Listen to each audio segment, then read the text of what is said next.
Hi, it's Jan Johnson, and thank you so much for tuning in. I'm really glad that you did.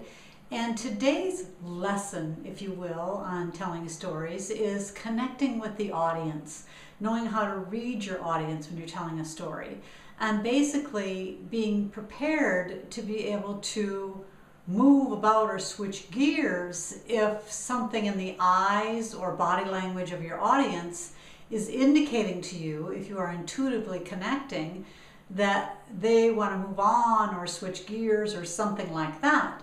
You have to be able to pay attention to that. Pay attention to maybe another rep that you have in your business that's standing there with a potential that they have, and you're telling a story, and if you're reading from the rep's perspective that maybe something is not going right with the path that you're going down in that story, connect with that. Switch gears. You almost have to be an improv artist, if you will. And the better you get at this, the better you're going to be at network marketing. Network marketing is something that really takes talent. And it takes talent to be able to understand what to say, what not to say, but also to be you, to just be yourself. So I really want to make sure that I focus on that. I'm going to give you a little story of an example of this.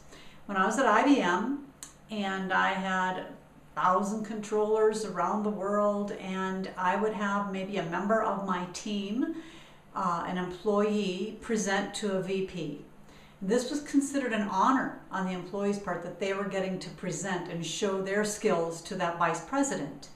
And so this employee would go off and prepare their slides and their entire presentation, practice it, get ready, be nervous. I'd always be cognizant of the fact that they were nervous and I was letting them do something, not letting, but they had earned the right to do something in front of a VP. And then we would get maybe, and I saw this happen numerous times, we'd get in the audience of the vice president, and the employee would have it in their mind the path they were going on. And VPs are smart and quick and they get things. And if the employee is going down a path and have it in their mind of what they're going to say and what they're going to say next and say what they're going to say next and not reading that particular vice president, they won't notice that the vice president already got that. They're well beyond. They want to move on. And they'll just keep on that slide and keep talking. And even maybe the little finger wave of, okay, move on, I got this, doesn't even affect them. They're just resolute in their mission to keep going. And so sometimes I would have to interject and say, Mike, I think you can move on. I think he's got that part, to get them to switch the slide. And over time, because they did it and they learned sometimes the hard way, they became better at that intuitive recognition of reading the audience. And so this is something I'm trying to heighten your awareness to pay attention to. Think of yourself as an improv artist in the making.